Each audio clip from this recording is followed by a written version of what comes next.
And welcome back to week 23 of my pregnancy fitness video diaries. I hope you are well if you've been following the series. Today I wanted to talk about the do's and don'ts of what people refer to as traditional abdominal exercises. So I'm talking sit-ups, planks, crunches, those kind of moves. For any of you who are pregnant or have been pregnant, you've probably heard lots of controversy about whether you should or shouldn't do sit-ups. And from my experience and my research, there are kind of two conflicting schools of thought if you're kind of Googling this on the internet. Firstly, you'll have the people who say you absolutely do need to work your abdominal muscles while pregnant. And this, I hasten to add, is true. You do need a strong core. So they'll say, go ahead, do sit-ups, do crunches, do planks. It's the best way of strengthening your abdominals. That I disagree with. On the flip side, you'll get the people who say, don't do sit-ups, don't do crunches, they're bad for your abdominals. And what they don't tend to do is tell you what you should be doing. So these two conflicting bits of information are kind of both untrue to a certain extent. So I wanted to set the record straight, tell you my opinion, and well, it's really basically fact rather than just an opinion, and also tell you most importantly what you should do, because I think that's what's missing out there. So firstly, yes, it is true you should work your abdominals, your core when you are pregnant. It's really important to keep everything strong, because with good abdominal support, not only will that help when it comes to labour and giving birth itself, but also it's going to help keep you strong, support your lower back during the pregnancy. You don't want weak abdominals. However, doing, as I say, what we refer to as traditional abdominal exercises is actually really a very poor way to strengthen those muscles when pregnant. Because what happens when you do something like a plank and you're tensing down on your elbows, or when you're doing sit-ups and crunching movements, is that you increase the pressure in your abdominal cavity. And this increase in pressure bears down on your pelvic floor. It tends to cause the tummy muscles to dome, because if you think about it, they're already stretched, especially the bigger you get. And you can cause a diastasis recti. This is when the abdominal muscles separate and give you a gap. Now, of course, all of these things can happen anyway, but my goodness, why wouldn't you do what you can to try and minimize that risk? That's my tuppence worth there. So, yes, we want the core to work. No, we shouldn't be sitting on our bottoms and ignoring our abs and our core. So what should we be doing, Amber, if we are not doing sit-ups and crunches? I'm glad you asked, because I have the answer.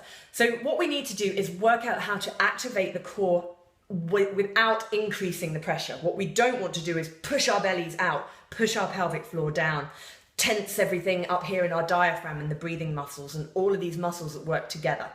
So there are three things to do.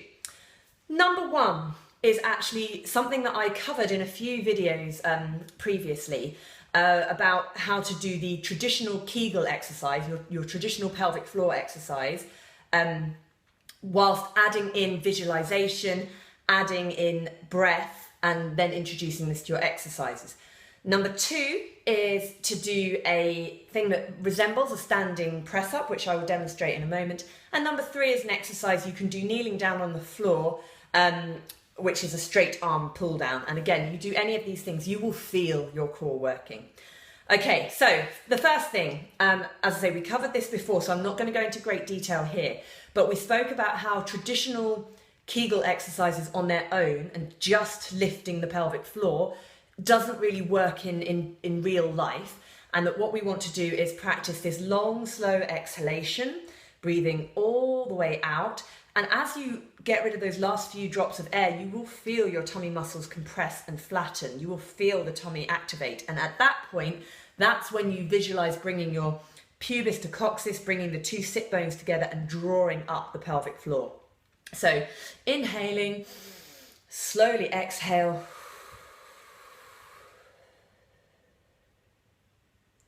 And at that point, right at the end there, obviously I can't do it when I'm talking, when you've got no air left, that's when you try and draw up the pelvic floor. So refer back to my previous video because I go through that in more detail. But that's the first thing. You should be doing these pelvic floor exercises, but you should be integrating it with your breath, with visualization, and then adding it into other exercises, such as exercise number 2, which I'm going to stand up and show you.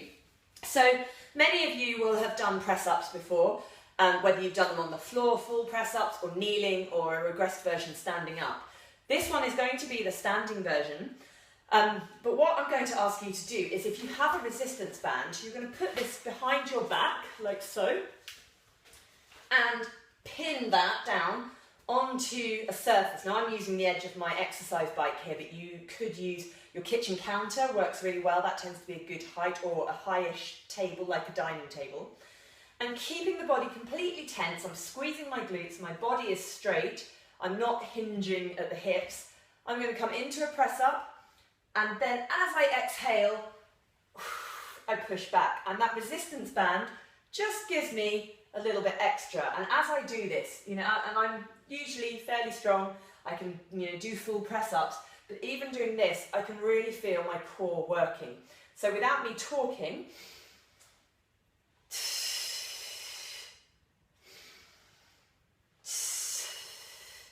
and as you can see, I'm exhaling as I push back. I'm keeping my glutes tense, and what you can't see, but what I'm doing is integrating that pelvic floor work as I exhale. So as I come back and exhale, at this point, when I finish my press up, I'm then trying to contract the pelvic floor, visualize lifting everything up as the breath empties out of my tummy. And that means that there's no pressure in my abdomen, but all of that core is working really strong.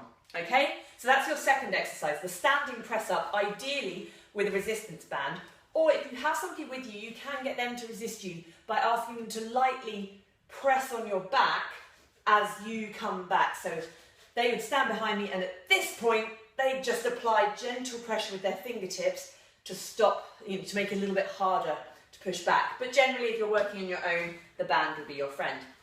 And then finally, this is a kneeling exercise. Again, I'm hooking this over the edge of my bike. You could hook it over, if you have a door frame clip for a band like this, or just over the edge of your banisters, or you can ask somebody else to hold it for you. But kneeling upright, keeping the arms straight, so my arms are out in front of me. Again, I'm going to inhale to prepare, and as I exhale, I'm going to push the band down, keeping my arms straight. So it's not a row or a bent arm, but my palms are facing down, and inhale up.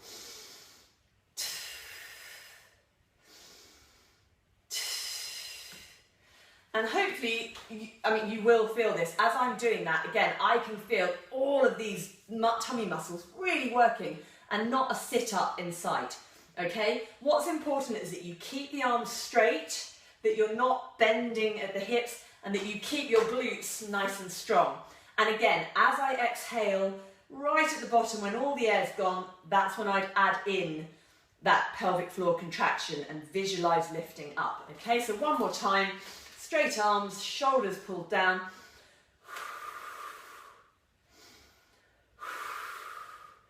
And I tell you, that is every bit as good as a crunch in terms of how much you'll feel your tummy muscles working. Okay, so give those 3 exercises a go. I'll list them below this video. And get those abs working without damaging your abdomen. Okay, thank you very much. Bye.